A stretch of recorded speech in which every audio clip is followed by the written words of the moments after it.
morning mga obeng, welcome back ulit po sa aming YouTube channel. Ayan, time check po natin mga obeng is, anong oras na ba? 9 o'clock. Ayan, so, kanina po ako gising, 8 a.m. gising na ako. At maulan po ngayon dito sa amin. Ayan, so, for today's vlog mga obeng, nung isang araw pa po kasi nagre-request sa akin si Patricia ng magluto daw ako ng Bicol Express. Ayan. Mga obeng, sa tagal ko ng kumbaga nagluluto, natuto kasi ako magluto sa lola ko, pero never ko pang na-try magluto ng Bicol Express. So, ni-request ni Patricia, susubukan natin lutuin. Ayan, so ano ba mga kailangan sa Bicol Express? Siyempre, karne ng baboy, yung siling haba, bawang, sibuyas, gata, at saka samahan mo na rin ng siling yung pula para talagang maanghang. Di ba pag sinabing Bicol Express, kailangan maanghang. So, nakapamili na ako kahapon ng hapon nung karne at yung mga kailangan. So, nandun na sa rep ng pamangkin ko kasi nakikilagay lang po kami sa rep sa kapitbahay kasi wala po kaming rep na. So, ang kailangan na lang natin hanapin ngayon mga obeng is nyug. Yan. So, pagandahan dito kasi nga nasa bukid kami, madaling maghanap ng nyug. Kagaya dito sa tabi ng bahay namin, meron ditong nyug. So, maghahanap tayo kahit 2 piraso lang, pwede na kasi konti lang naman yung binili kong karne, talagang 150 lang yung karne. So ayun, tulog pa po si Patricia, maaga pa naman, so di ko naman ginising na. Mamaya ko na lang siya gigisingin. Hanap na tayo ng nyug mga obeng, so let's go, samahan niyo ako kahit na ambon pa. Hanap tayo dito lang sa tabing bahay, meron kaming puno ng nyug so madaling maghanap pag dito ka sa bukid. So ayan mga obeng, ito yung sinasabi kong puno ng nyug. So meron lang akong trivia sa inyo, hindi man trivia, kumbaga share sa inyo mga obeng. Nung elementary po kasi ako, nung bata po ako, kami po ng pinsan ko, pag wala kaming pasok, pag Sabado, Linggo, nangunguha po kami ng nyug. Ayan. Wow. Tapos ang ginagawa po namin ikinakalakal po namin. Pag malaki, 2 piso. Kapag maliit-liit lang, piso. Imbis na maglaro po kami nung elementary, nangangalakal kami para pagdating po ng Monday, meron kaming dagdag pambaon. Ang galing mo talaga, bright ka! So, hanap na tayo ng, ng nyug. Kaya niyan. Sabi ko kasi niya, ito, puno ng nyug sa tabi namin. O, yun, meron na yata tayong isa. Ay, nyug ba to? Hindi naman nyug to, Ano to? Hindi nyug to. Ayun ang nyug. To legit. Ay, may na. May na, mga obeng. May laman sa loob. Ay, kinakain namin to ng elementary. Kaya may tawag yan, tumbong. Uy, ayos to. Kaya may isa na tayo mga obeng. May isa na tayong nyug. So, isa na lang kailangan natin. Dalhin muna natin dito sa gilid ng bahay. At meron na rin pala akong kayuran mga obeng. Kayuran ng nyug. Meron na ako dito. May binigay sa akin yung tatay kong kayuran ng nyug. So, ayun Ayan. So, kakayuran na lang natin siya mamaya. Ayan binigay niya sa akin. Para meron daw ako magamit. So, hanap pa tayo ng isa pang nyug. At 2 nyug ang kailangan natin. Ano kaya to? Hindi to nyug Yung tsura to. Para siyang ano yan? Ang gaan Ano yan? Comment down below mga obeng kung ano yan. Hindi ko lang kung ano yan. So, dito lang tayo sa palibot maghahanap ng nyug. Yun. Ay, spotted. Diba? Hayag sa inyo. Palibot lang. Alright. Nakalog ba to? Kasi pag nakalog, yun nyug. Yun, nakalog mga obeng. Minsan kasi pag nakakuha kayo ng nyug na ganito, tapos hindi nakalog. Para siyang matawag doon, yung makapuno. So, nakalog tong isang nakuha natin. Ayan. So, 2 na nyug natin. Ayan. Di ba? Hindi tayo nahihirapan. Sa tabing bahay lang. Yung kagandahan ng Maynog. Yung may nasa bukid ka, nasa tabing bahay mo lang yung mga kailangan mo. So, kasi mapuno nga kami dito. Ayun, puno ng nyog katabi. Tapos banda doon, sa part na yun doon, sa lugar na yun, doon kami nangunguha ng nyog dati ng elementary. Pag nakadalawang sako na kami, 3 sako, binibenta na namin, babalatan na namin yun. Kapag malalaki nga, 2 piso. Pag maliit, piso. So, let's go, balatan na natin to. At para makayod na natin, may kayuran na tayo. Let's go, let's go. Bayat.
Ginagawa mo?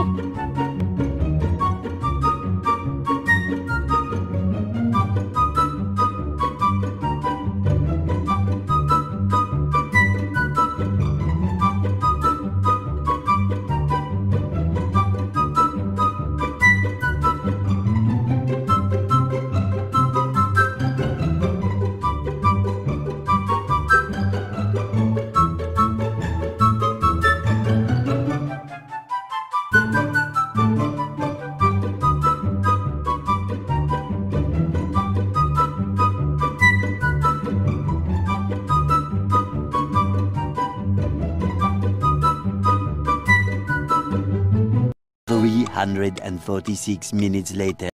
So mga obeng, ayan, tapos na nating i-prepare yung mga kailangan natin para sa ating lulutuin na Bicol Express. Sana magustuhan nilipat yung lasa kasi first time kong lulutuin. So, ayan, meron na tayong siling haba. Ayan, bali 4 na pirasong siling haba yan.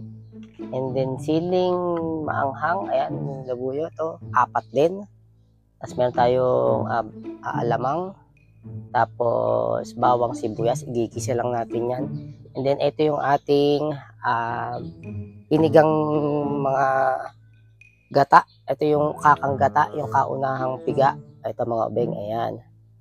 Ayan yung unang gata natin. Tapos yun yung unang piga. Ito yung pangalawang piga. Ito. So yan, ayan, isasabaw natin, pampapalambot natin doon sa karne. And then mga obeng, ito yung nakuha ko kanina sa loob ng nyog. Yan yung tinatawag namin tumbong. So, papakain natin mamaya kay Patricia. Patusubok natin. Ayan, tumbong. Sarap yan. Ito yung isa, maliit lang naman eh. Ayan, mayamis-namis. So, umpisa na natin mga abing ng ating Bicol Express kasi anong oras na, 11:00 na rin. So, kailangan na natin magluto at magtatanghalian na. So, gawin na natin to. Let's go! So mga ubeng, gisa na tayo ng bawang sibuyas. Yan, nakausok na yung ating gawan. Nahin muna natin yung ating bawang. Dami langaw dito ngayon Ayan. So ngayon ko lang susubukan lutuin itong mga ubeng. Kaya sana masarap. Dito ako nagluto sa labas mga ubeng kasi sobrang dilim sa loob. Dito kaso nagbabadya nga yung ulan pero andito naman ako sa ilalim ng ng yero, ng bubong para just in case umulan hindi mababasa yung niluluto natin mga be. So sunod na natin yung sibuyas. Ayan. Ano kaya magiging lasa nito? Mga ubing, first time ko kasi lulutuin to. Kaya hindi natin alam kung ano. Sabi nila, pag Bicol Express, kailangan talagang maanghang na maanghang. Wow! Kaya, hindi masarap pag ano, pag hindi maanghang. So, isa na natin yung ating karne. Ang ginamit ko pala mga ibing ay liempo. Ayan o. So, halagang 150 lang to. Ayan na natin yan.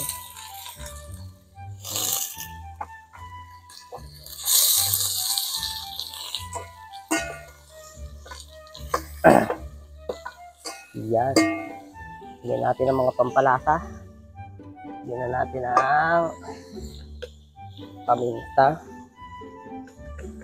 na ayaw magpabukas. Natin paminta. Put. Natin ang betchin. Konting betchin. Ito ayon lang naman sa napanood ko mga ube. Ayan. So, huhuloy natin. Lagyan natin ng patis. Para may panlasa ng konti. Ayan. Napanood ko lang itong mga ubing eh. Sana masarap. Nalimutan ko yung pot holder. Kunin muna natin yung pot holder mga ubing.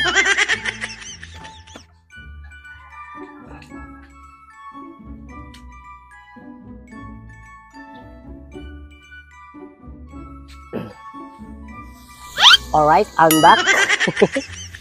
Mainit kasi. Ayan, para madali tayo makahalo. Yan, gisa-gisa lang natin yan. Hindi natin magisa.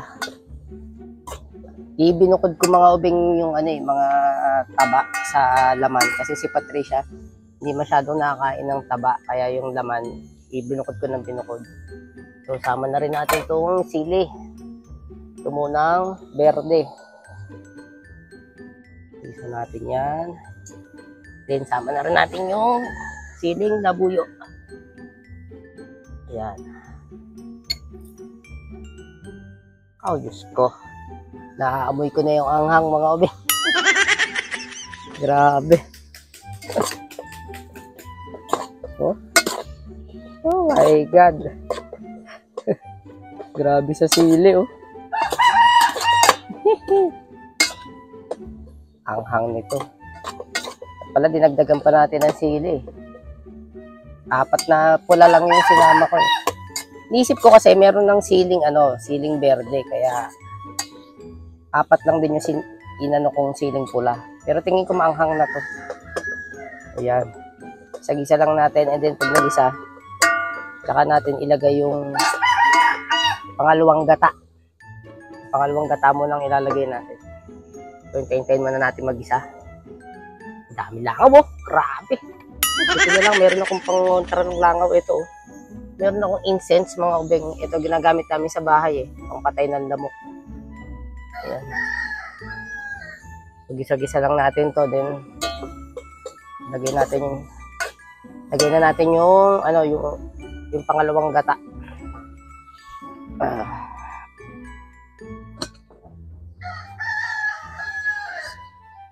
Yan, ito na yung pangalawang gata mga ubeng. Lagyan na natin. Ito yung magpapalambot sa ating Bicol Express.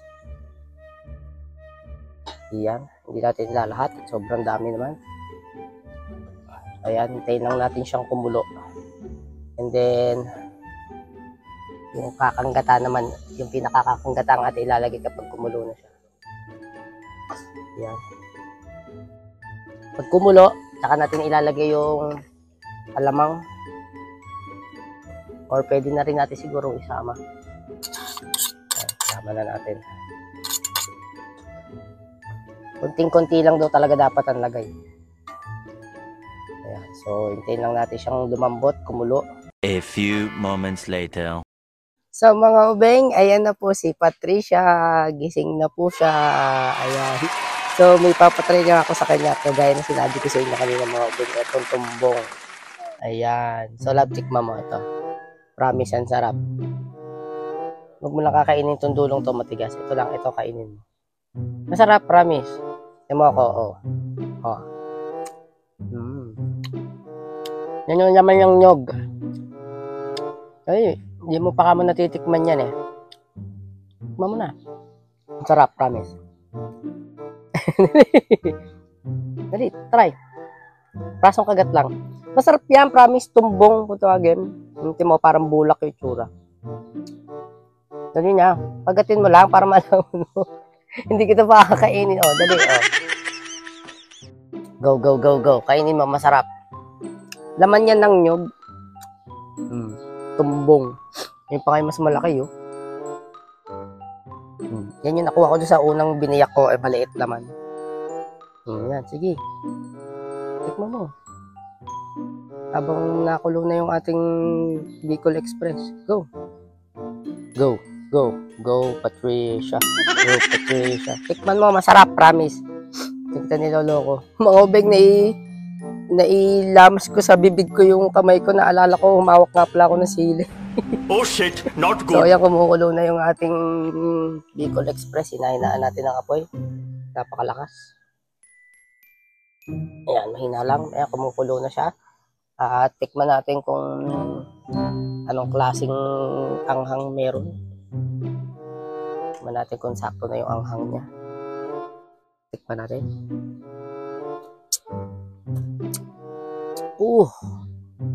Bicol Express. Ayan, kumukulo na. So, ilagay na natin yung ating yung ating kakanggata siguro. Pwede na siguro ilagay yan. O, pakulin pa natin ng konti. Ayan, oh. Sarap niya, mga obeng. Ayun, kinain na niya. Kinain na ang tumbong. O, ano lasa? Oh. Ano lasa? Diba manamis-namis? O, ano? Ano lasa?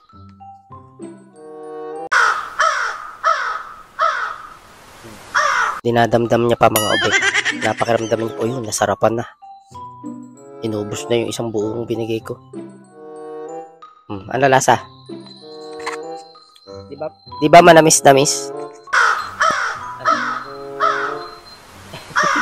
Para di mo nagustuhan, ah. Pero masarap, diba? Ano lasa? Nilalasap niya pa. Nilalasap pa pong maigi, mga obeng. Ano? Ano? Ano? Ano nga lasa? Diba masarap? Sarap, diba? Hindi niya po ma-explain. Ganyan po yan pag nasasarapan maigi. Ayan, mga obeng, kumukulo na yung ating Bicol Express. Lagyan na natin itong ating kakanggata. Ayan. Yung magpapasarap ng ating Bicol Express. Ayan. Kita nyo naman. May paminta pa na sumama. Ayan. Bango na niya, mga obeng. Bango talaga ng mga, ayun, yun yung sinasabi kanina, napanood ko sa YouTube, mga obeng, yung pag nagmamantika na, ayun. Nagmamantika na siya, pwede mo nang ilagay yung kakanggata pag nagmamantika na. So, ayan nga, nagmamantika na siya. So, tamang-tama lang paglagay natin ng kakanggata. Ayan, nagmamantika. So, pag kulo niyan, ready to eat na yan. Okay na yan. All goods na yan. Ayan, oh. Sarap. First time namin kakain yan dito sa aming bahay. At first time ko rin niluto. Sana masarapan ka, lab.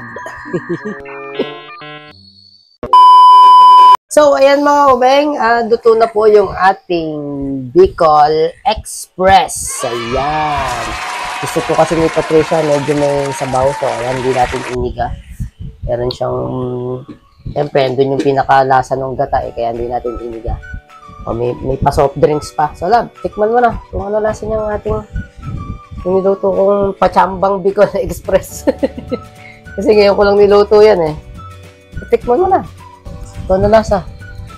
Ikaw ang unang mag-first bite. Ang daming taba.